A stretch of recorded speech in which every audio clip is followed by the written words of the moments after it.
Hello everyone, कैसे हो आप सब। एक बार पुनः स्वागत है आप सभी का हमारे अपने YouTube channel Shiv coaching classes पर। उम्मीद करते हैं आप सभी मस्त होंगे, बढ़िया होंगे, आप सभी की पढ़ाई भी अच्छे से चल रही होगी। आज की इस वीडियो में हम देखेंगे class 11th biology NCERT chapter 5 का काफी इंपॉर्टेंट क्वेश्चन आज की इस वीडियो में हम देखेंगे। आज की इस वीडियो में हम देखेंगे पत्ती क्या है, पत्ती के प्रकार, यानी सरल व संयुक्त पत्ती के बारे में देखेंगे और संयुक्त पत्ती के प्रकारों के बारे में भी डिस्कस करेंगे। तो चलिए सीधे वीडियो को स्टार्ट करते हैं। सबसे पहले यदि हम बात करते हैं पत्ती की, तो देखिए पत्ती किसी भी फ्लावर का प्रमुख पार्ट होता है, वेजिटेटिव पार्ट होता है। देखिए किसी भी यदि आप तने की बात करेंगे या शाखाओं में, तो जगह जगह क्या पाए जाते हैं, गांठ पाए जाते हैं, और इन्हीं गांठ से आप देखेंगे कि पत्तियां निकलती हैं। तो पत्तियां जो निकली हुई होती है, देखिए पत्तियों की संरचना की यदि हम बात करते हैं तो मान लीजिए ये हमारे पास क्या है, एक पत्ती है।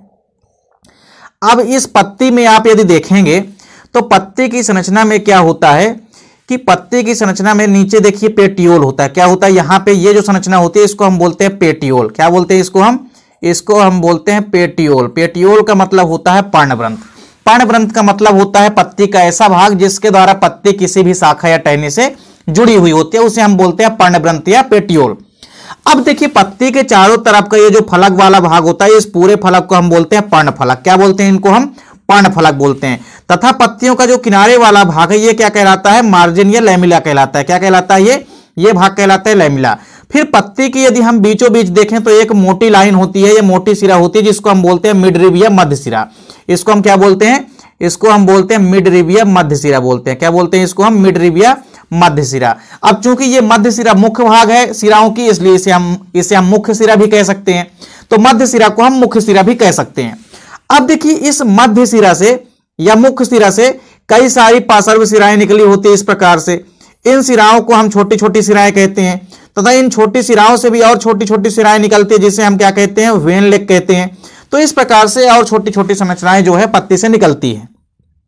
अब पत्ती का जो किनारे वाला नुकीला भाग होता है इसे हम क्या कहते हैं, एपिक्स कहते हैं। क्या कहते हैं इसे, हम एपिक्स कहते हैं। तो इस प्रकार से पत्ती की संरचना में और यदि भाग आप देखेंगे तो पत्ती की संरचना में जगह जगह आपको इस प्रकार से काले काले डाट दिखाई देते हैं इस प्रकार से, जिसे हम क्या कहते हैं, क्लोरोप्लास्ट कहते हैं। वहीं पत्ती की संरचना में कई सारे हरे हरे रंग के इस प्रकार से छिद्र दिखाई देते हैं जिसे हम क्या कहते हैं, जिसे हम कहते हैं रंध्र या स्टोमेटा। तो इस प्रकार से आप देखेंगे कि कई सारी पत्तियों की संरचना के अंदर काले काले स्पॉट होते हैं जिसे हम क्लोरोप्लास्ट कहेंगे, और कई सारे छिद्र छोटे छोटे होते हैं जिन्हें हम रंध्र या स्टोमेटा कहते हैं।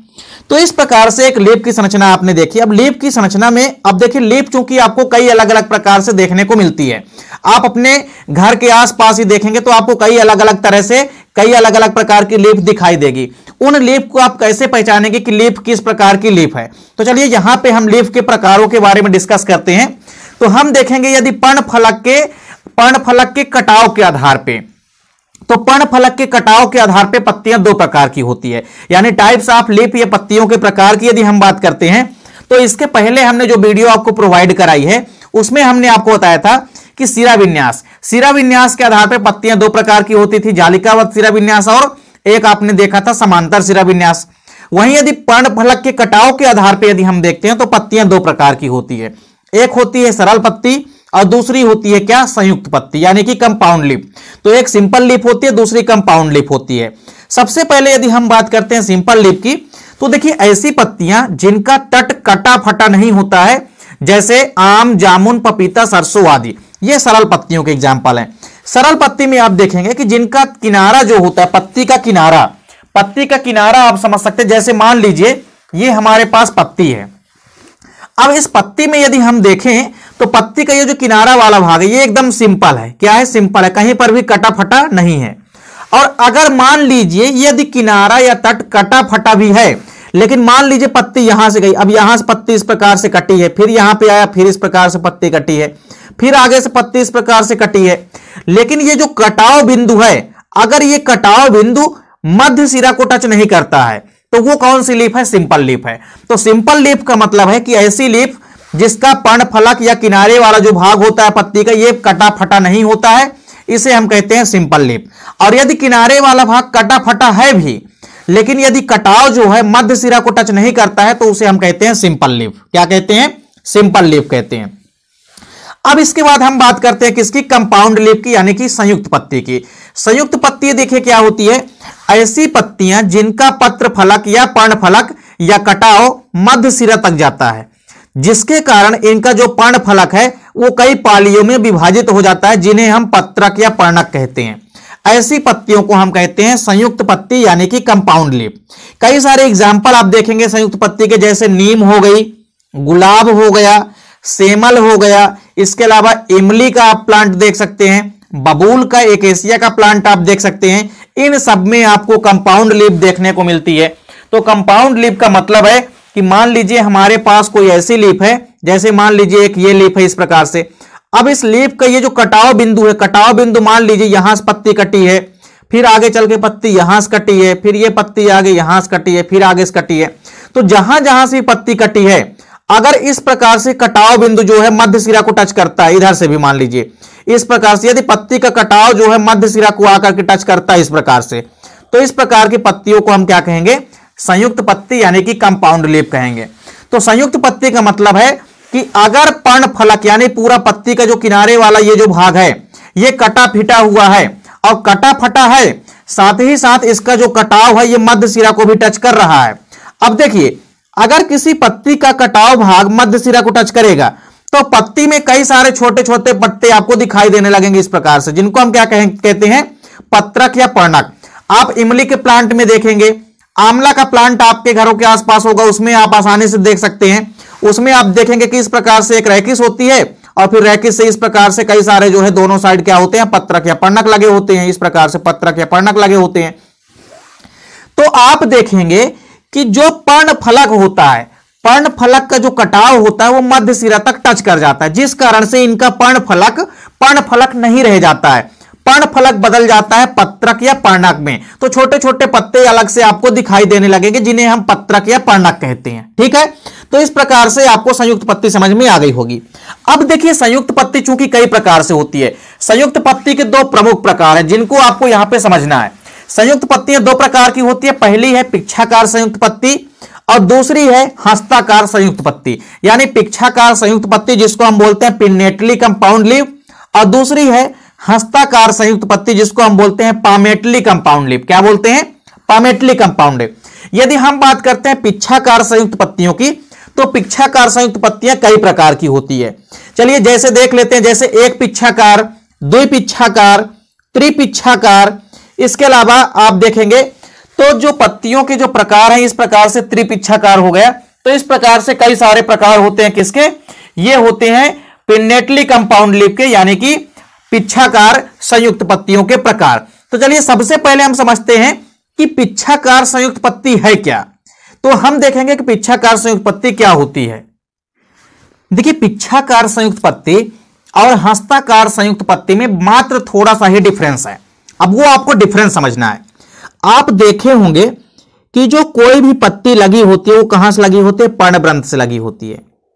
अब ये देखिए, ये पर्णग्रंथ है, ये हमारा क्या है? मान लीजिए पर्णग्रंथ है। ये मान लीजिए तना है, इस तने से मान लीजिए कोई भी पर्णग्रंथ लगा हुआ है, पत्ती का ग्रंथ। अब पर्णग्रंथ के शीर्ष से अगर पत्ती लगी हुई है इस प्रकार से, ये मान लीजिए पत्ती लगी हुई है, तो अगर पर्णग्रंथ के शीर्ष से यदि डायरेक्ट पत्तियां लगी है तो इस प्रकार के पत्तियों को हम कहते हैं हस्ताकार संयुक्त पत्ती। क्या कहते हैं? हस्ताकार संयुक्त पत्ती। लेकिन कुछ पौधों में आप देखे होंगे, जैसे आंवला का प्लांट आप देखेंगे, इमली का प्लांट आप देखेंगे, बमूर का प्लांट आप देखेंगे, बबूल का प्लांट आप देखेंगे, तो उसमें आपको क्या देखने को मिलेगा कि इस प्रकार से मान लीजिए शाखा है। अब इसमें से मान लीजिए ये क्या है? हमारा पर्णग्रंथ है। अब पर्णग्रंथ में क्या होता है कि जो पर्णफलक होता है, वो पर्णफलक का जो कटाव है वो मध्य सिरे तक टच कर जाता है, जिस कारण से जो पर्णग्रंथ होता है वो बदल जाता है किसमें? एक पतली नुमा संरचना में, जिसको हम बोलते हैं रैकिस। क्या बोलते हैं? रैकिस। ये है क्या? रैकिस। और अगर रैकिस से मान लीजिए कोई भी इस प्रकार से पत्रक या पर्णक लगे होते हैं, रैकिस से यदि इस प्रकार के पत्रक या पर्णक लगे होते हैं, तो इस प्रकार की पत्ती को हम बोलते हैं पिच्छाकार संयुक्त पत्ती। क्या बोलते हैं? पिच्छाकार संयुक्त पत्ती। तो अगर रैकिस से यदि कोई पत्ती लगी हुई है तो उसे हम बोलते हैं पिच्छाकार संयुक्त पत्ती। और अगर पर्णग्रंथ के शीर्ष भाग से यदि पत्तियां डायरेक्ट लगी है तो उसे हम क्या बोलते हैं? उसे हम बोलते हैं हस्ताकार संयुक्त पत्ती। तो इस आधार पे आप देखेंगे, सबसे पहले आप देखेंगे पिच्छाकार संयुक्त पत्तियां कई प्रकार की होती है। उसमें से पहला है पिच्छाकार संयुक्त पत्ती का प्रकार पिच्छाकार संयुक्त पत्ती का पहला प्रकार है एक पिच्छाकार, जिसको हम बोलते हैं यूनिपिन्नेट। इस प्रकार की संयुक्त पत्ती में पर्णक जो होते हैं वो सीधे रैकिस से लगे होते हैं, जैसे गुलाब, इमली आदि।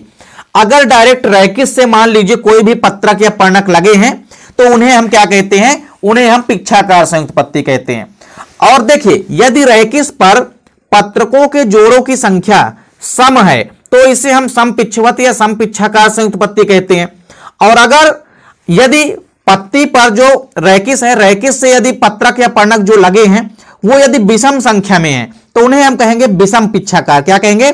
विषम पिच्छाकार कहेंगे, या हम उसे असम पिच्छाकार भी कह सकते हैं। जैसे गुलाब में आप देखेंगे और सेम में, तो इनमें आपको क्या देखने को मिलेगा कि जो पत्रक या पर्णक लगे होते हैं ये विषम संख्या में लगे होते हैं। जैसे मान लीजिए, क्या कह रहा है कि ये मान लीजिए कोई क्या है, शाखा है। अब इसमें से मान लीजिए ये क्या है, एक रैकिस लगी हुई है।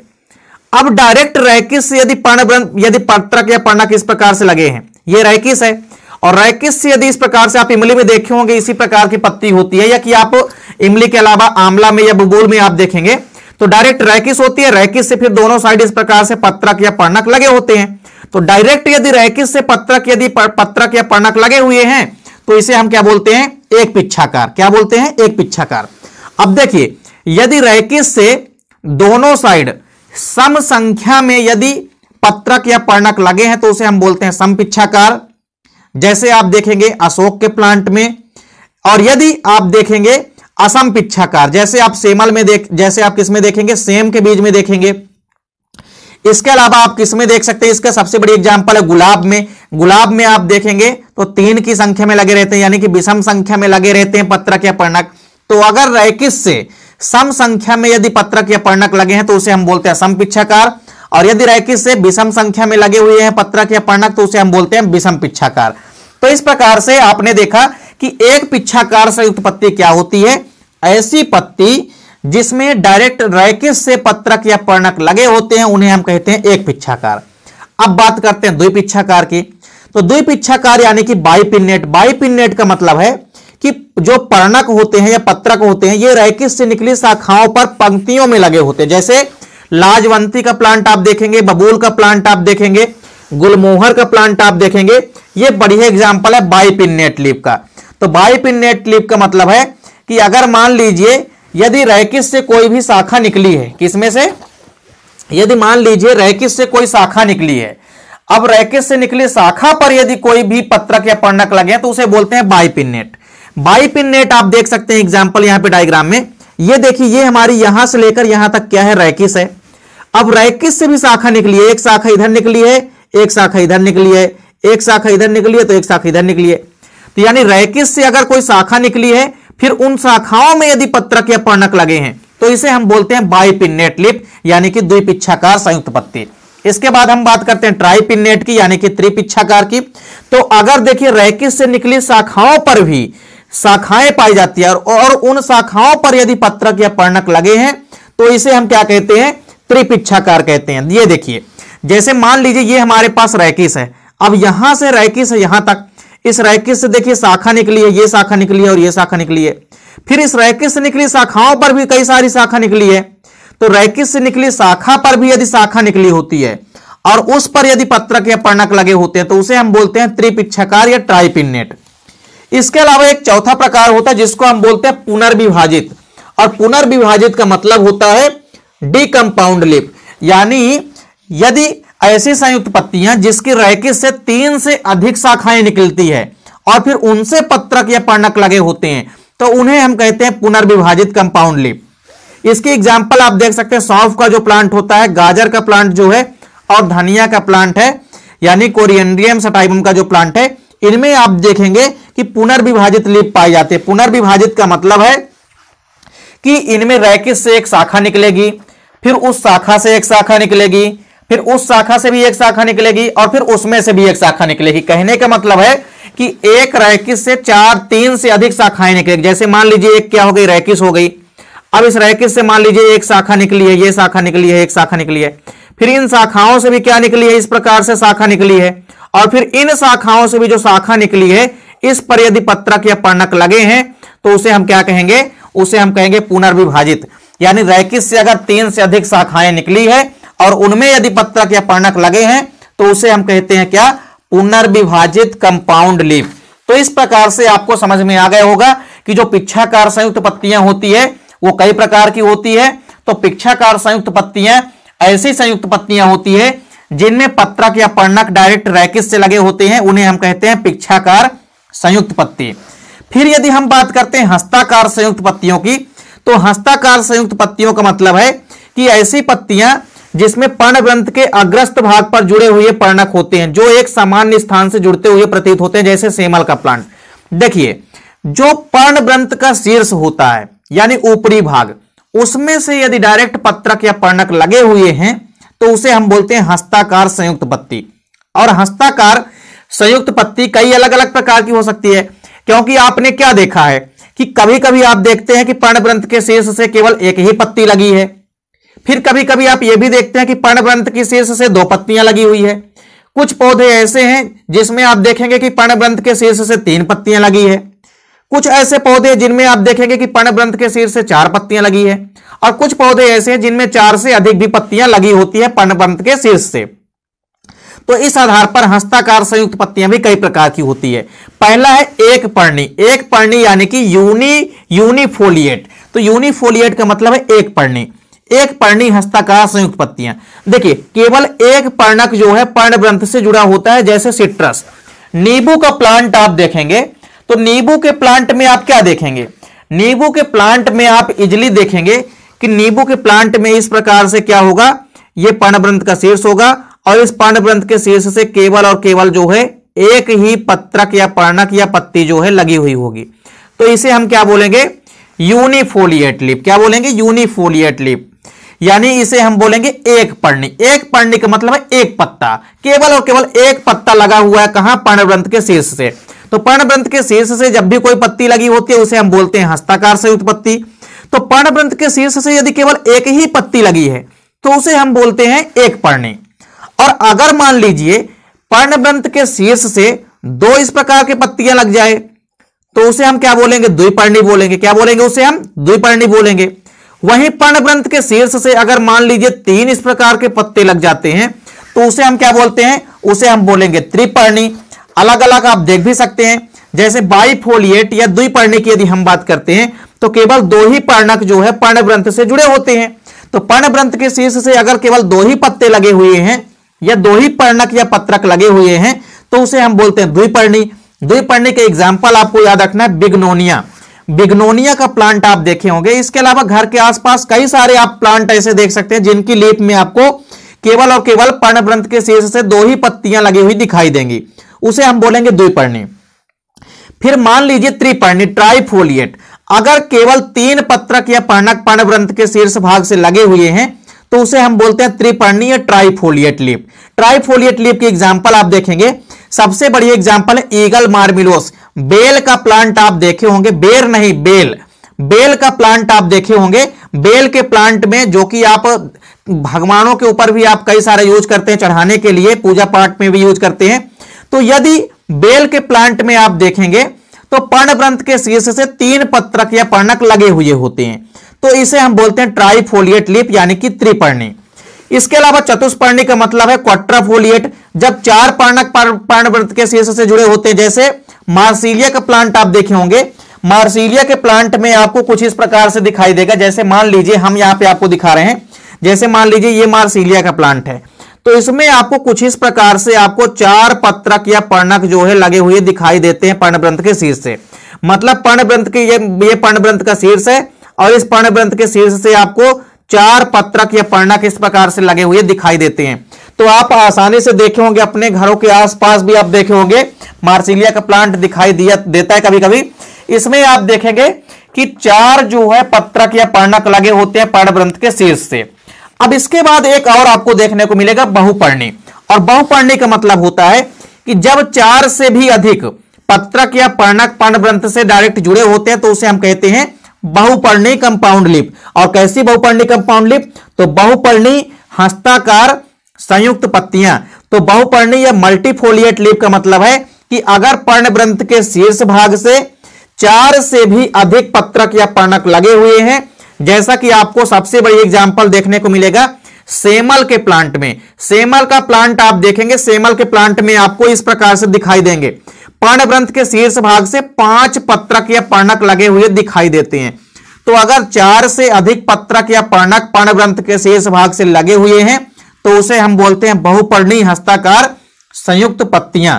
तो इस प्रकार से उम्मीद करता हूं कि पत्ती क्या है और पत्तियों के प्रकार भी आपको समझ में आ गए होंगे। मिलते हैं नेक्स्ट वीडियो में, तब तक के लिए जय हिंद, वंदे मातरम।